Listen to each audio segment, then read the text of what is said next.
So, how do you get new buyer and seller clients as a real estate agent with your email marketing? Well, the answer lies within a three-pillar framework we're going to go over in today's video. And these pillars are deliverability, value emails, and call to action structures. And when you do all of these three, you've got the perfect storm that gets you new clients. Now, most real estate agents are at least somewhat familiar with email marketing, and they're usually posting generic newsletters or market updates, just listed open house promotions type emails. Yet most agents don't get any new clients from email. So it's a platform that's widely misused by real estate agents. And the reason why I think that is the case is because there's just so much plain wrong information out there about how to market as real estate agents through emails.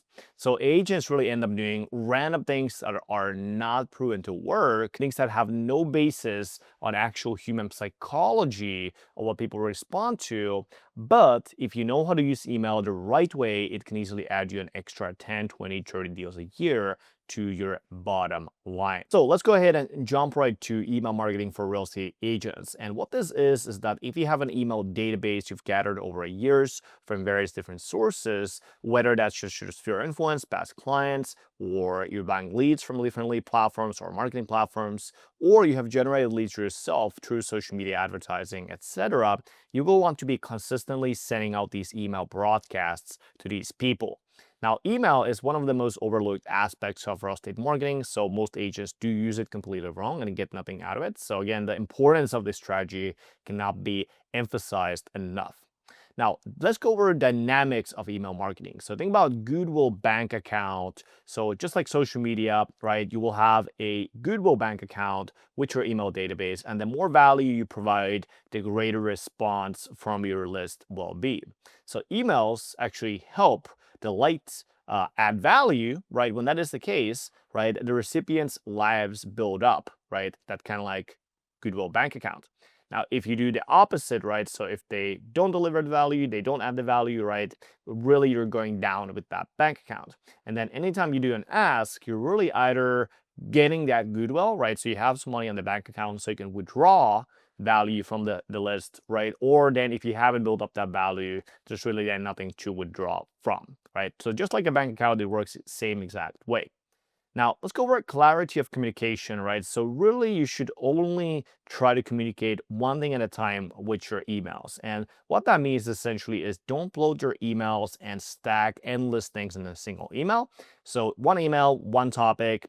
And what it also means is like, don't add 10 different links. So sometimes I see people post like these long emails, right? There's 10 different links, 10 different call to actions, right? And then what that just leads into is that people do not consume anything with that email. So one email at a time, one topic at a time, one call to action if you do a call to action at a time. Now, next step here is personal connection frames. So the thing to understand about email marketing, right, is that they should feel and sound like you're sending a one-on-one email, right? So a lot of the times people are sending these very marketing emails with tons of pictures, tons of like even videos and just tons of information. And it looks like a billboard advertisement. So the emails themselves, right, make them seem personal, like as if you're actually sending an email to a person one-on-one. Now, as far as tech, a couple of different things about tech is that you want to test, first of all, your email deliverability to see if your emails are even being delivered correctly and that they're not landing in spam, right? So if you are somebody that's posting a lot of emails, you're not getting responses, it could be that they're just going to literally spam and they're not even seeing your emails in the first place. So a good website for this is mailgenius.com. So if you click here, you'll be able to check that. And then you can create a new contact into your CRM with the email from MailGenius, right? And then send it a broadcast email that you not normally send to your list. And that's going to allow you to see where it then lands. So very important point here is if you're using KV Core or Real Geeks, anything like that, where it's like this large, very, very familiar brand in the real estate space for a CRM, right? One thing to realize is like there's a reputation these CRMs themselves have with these big email providers. So let's say Apple or Google or any of these big companies, right? And so the thing is, if you're using those CRMs, often their reputation is not very, very good. It's actually horrible because the stuff that real estate agents typically send from those CRM is automated or generic, right? So the reputation they have as a company with those big providers is low. And then even if you're sending great stuff, it still goes to the spam box because of the CRM that you're using. So a really good thing here is to really verify this. Again, go to the website, do this test, and then see what happens, right, where your email gets delivered. And again, if it delivers fine, you're good there. If it's going to spam box, you have some work to do. Now, if your emails themselves are delivering well and everything is fine on that end, it's not going to spam, right? You're seeing at least 20% open rates, then you want to make sure you're using your existing CRM to send these email broadcasts. And then most CRMs will do just fine since you have the functionality to set up the email style in the way you want to send, right? So we're going to go over that here in a second. Now, in case you need to do something, like one thing is if you're using constant contact, right, that is an outlier. It can be used since it forces centering on the email and branded footer image, right? But outside of that, it's really straightforward thing. And then if your CRM automatically includes a footer in the email every time you do the broadcast, just make sure you include your brand statement in the footer of the email. So if you need to do something like that, that's what you can do there. Now, if your emails are landing in spam, then you just move to a designated email marketing tool for email marketing. It's not a super difficult thing. You just take your list, plug it in to something like ActiveCampaign that we use ourselves. That is the best email marketing tool right now, for at least in our opinion. So if you need to do something like that, just click on this link and you can get your ActiveCampaign set up. I think it's very, very inexpensive.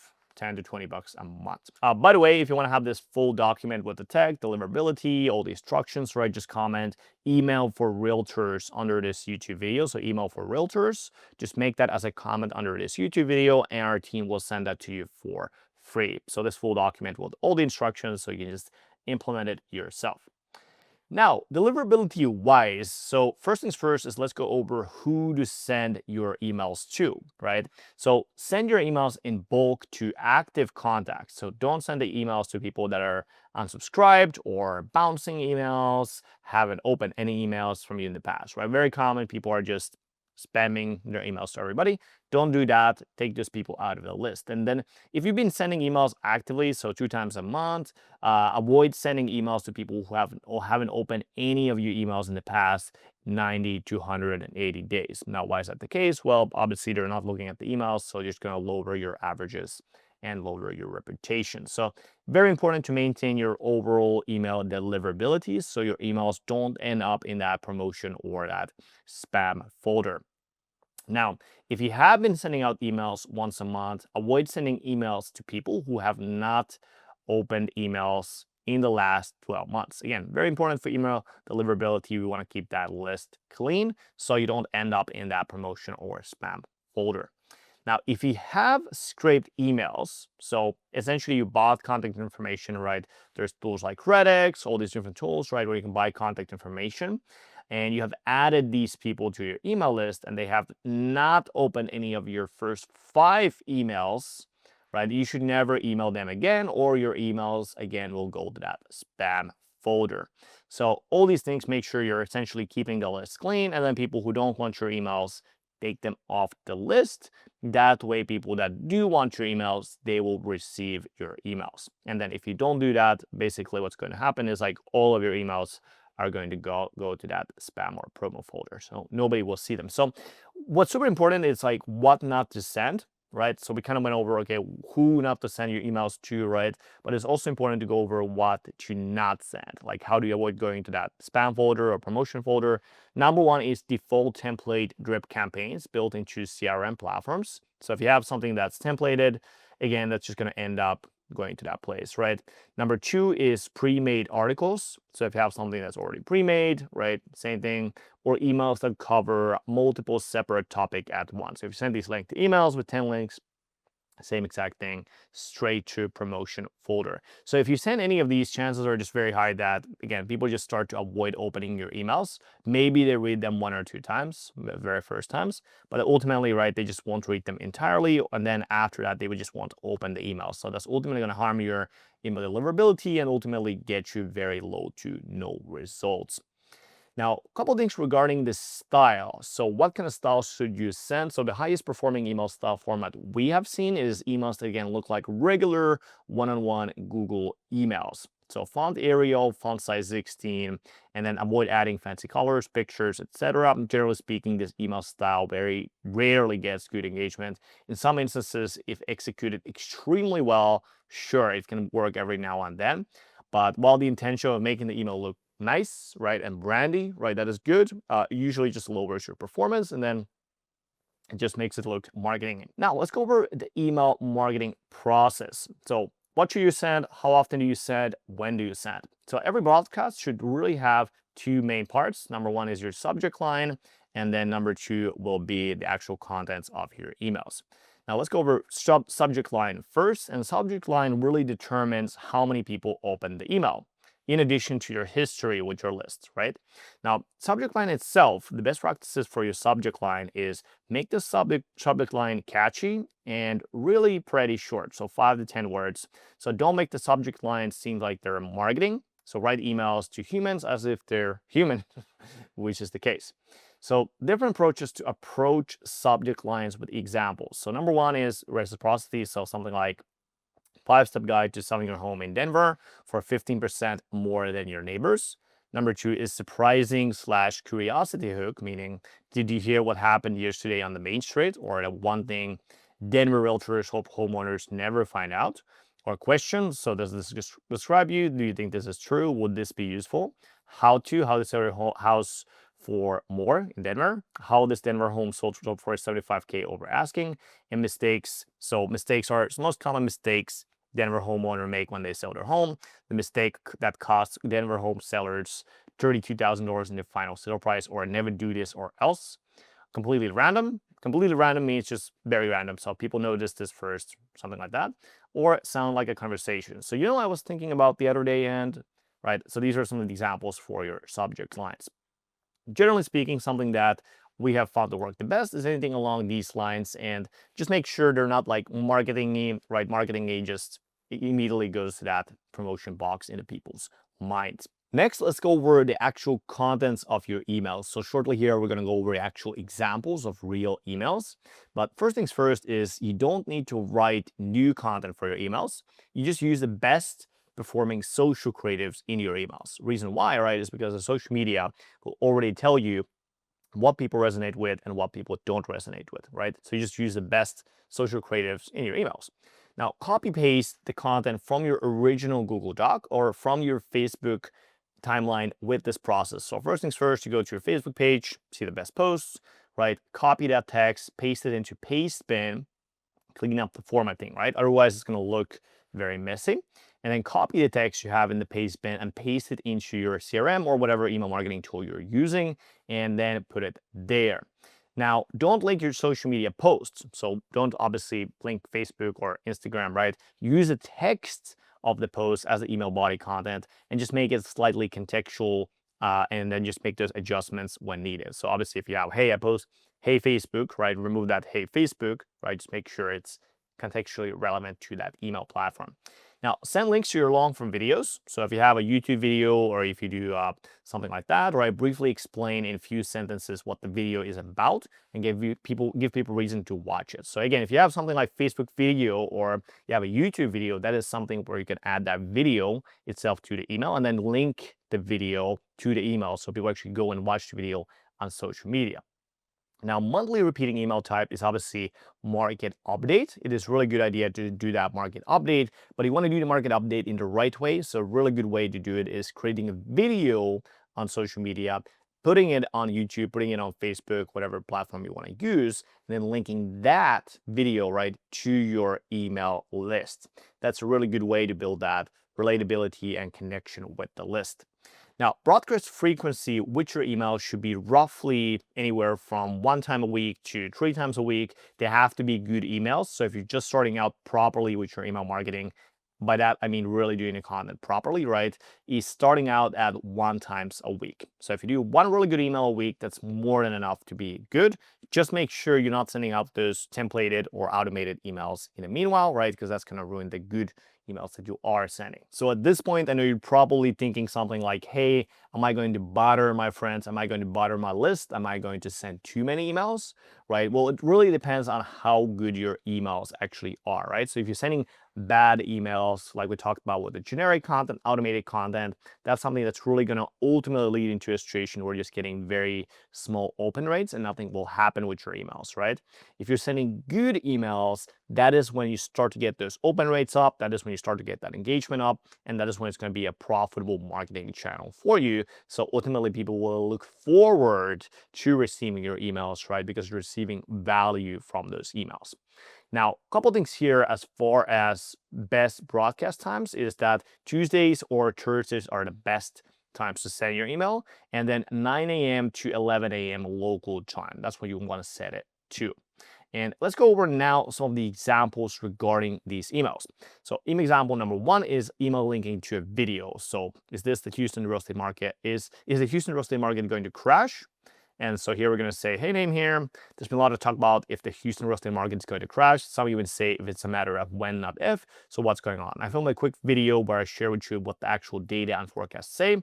You add the screenshot of the video, and then it can be on Facebook, YouTube, wherever you put it. We'll add that there and add a link. So when I click on the picture, I go to the video, and then you say, click here to watch the short video. Have a nice day. Very simple, very straightforward, and we get people to click on that video. No graphics other than that. And then here we add your footer. Now let's go over another email example. This is the IC type case study. And in this IC type, by the way, it is our internal framework for content. And then it stands for indoctrination. Indoctrination just means that people are getting very familiar with your brand. Now, obviously, that is a little bit more advanced out of the range of this video. But if you want to learn more about that, just click the link down below and schedule a call with us, and we can kind of go over more about that in detail. However, let's go over and jump right into an email example. So here we go over a subject line. How name sold her area home for amount, whatever the amount is, asking price in Y days. So how Johanna sold her home for over $100,000 asking price in 30 days. So here's the body. So Johanna wanted to sell her Austin home and move, but was concerned that she couldn't sell her home and find a new home. And like many people in the current market, she or he thought that she couldn't find a new home for a good price, and then ultimately would be homeless, whatever the case may be. Now, I met up with her or him, and the first thing I told her or him was that the real estate market where, let's say, inventory is very, very low, right? And interest rates are high, we can't follow the standard buying and selling process. You see, if you want to sell for the highest price while simultaneously locking in winning offer for once ideal home in this market, you have to take into account 2 crucial factors. And number 1, number 2, you add in whatever the crucial factors are.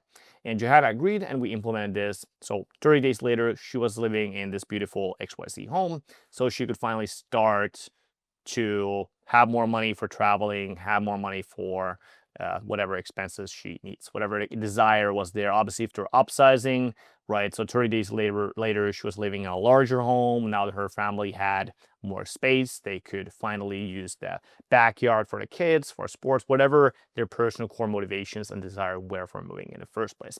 And the best part, we sold her old home for whatever, $100,000 more. She thought that was initially possible, and now she's able to use that cash for whatever, again, they want to do. It could be travel, buying a car, whatever she had or he. Now, if you've been on the fence about selling or moving, perhaps you thought of it, but you're still unsure whether it's the right time and you can afford it. After serving people as a realtor in Austin for 10 years, I found the best course of action is always to assess the situation and put together a game plan. You see, it all starts with envisioning how you want your life to look like in the future, and then we're able to reverse engineer the best path for you to get there. First step is to know what your home should sell for, and so you're able to see what options the market has to offer, and then want to know where you stand and see what options there are in your market, reply back to this email with home, and I'll put together a personalized report for you. And again, this is going to be that conversation starter, right, when we can start to have that conversation. So a couple quick reasons as to why this email will work so well. Well, number one is we'll tell this in a story format, right? So sometimes people just say, hey, I sold this house $100,000 over the asking price, and they just leave it at that, right? There's not much buy-in or there's not much story told, right? We just, oh, okay, $100,000, okay, that's good. But in this email, we tell an actual story, and we have things like, as an example, false beliefs here. So maybe a lot of people in your list as well, right? They're thinking like, hey, can I actually sell my home and find a new home? Or can I actually sell this type of home in this type of market, right? They have these like false beliefs that are holding them back from selling their houses. And that is ultimately going to be the objection for not selling their house, right? So when you start covering these different false beliefs and objections, that is when you start to have a lot of these people trickle down the funnel, right? And ultimately reach out to you. Now, another reason why this email works so well is social proof bias, right? So we have somebody that's already worked with you, would tell the story, and then as a result of that, they think that they will also receive similar results, similar situations as you're reading through this email. So we're tapping into one of the cognitive biases. Additionally, this also builds your authority, right? Because you are somebody that's helped a person already achieve a similar result. So automatically you will stand out from other real estate agents. And because they have read this email, right, maybe they're considering couple real estate agents, right? Well, now you are the real estate agent that is going to get the listing, right? Because you have this result, you have that social proof, you have that authority. So by default, you're going to be considered a better real estate agent in their minds. So a lot of different things we're tapping into here. And obviously the call to action is very simple for people to do. We're not asking for a lot. And it is also value-based, right? So at the end, we have a personalized report. So it is a very risk-free, value-high type of call to action, where the only thing they need to do is just reply home to your email, and that is all. Let's say we compare it to something like, hey, fill out this form, call me right now, right? That is a very high friction process. Whereas here, we're going to have a lot of people responding to this email, and we have a lot of people trickle down the funnel reaching out to you. Now, it's also locally relevant, right? Because we're going to add in the local areas, local desires, local problems, right? All these things are going to be locally relevant, not just something that usually most people send, right? Which is more on the generic side. Now, over here, we have another email. This is a market update style email. So what do you need to know about area housing markets? So housing market. And again, here, very, very similar style email. After helping hundreds of people over the last 10 years in Austin sell and buy homes, I know that there were market updates filled with numbers that are not that helpful for you to understand where you stand, what your options are. So let's take a look at the market, see where we are at now in August 2025. So how long does an average home take to sell? Here, whatever the number is in your market, right? It could be 3 months. And what has happened to home values? So 12-month change, whatever, 2%, 6-month change, 1.5%, 3-month change, 0.5%, whatever the case may be. Now, who should sell, buy, move now? So here we want to answer while addressing the most common concerns in the market right now. And then what kind of homes can I find on the market right now? So here you just discuss what the inventory is like. So maybe there's a lot of large houses, small houses, whatever the case may be. And that's all for today. I hope you find that useful and name. So PS, everyone's situation is unique. Every market has local hypermarkets in it. So home values and time on the market depends on neighborhood and home type. So if you like more insights about your unique home, reply custom back to this email and I'll share some insights. Now, regarding these emails, there's tons and tons of examples, right? So we have this full document filled with these email examples that you can just literally plug and play as long as you customize them a little bit. So if you'd like to have this full document for free, just comment email for realtors under this video and we will send it to you for free.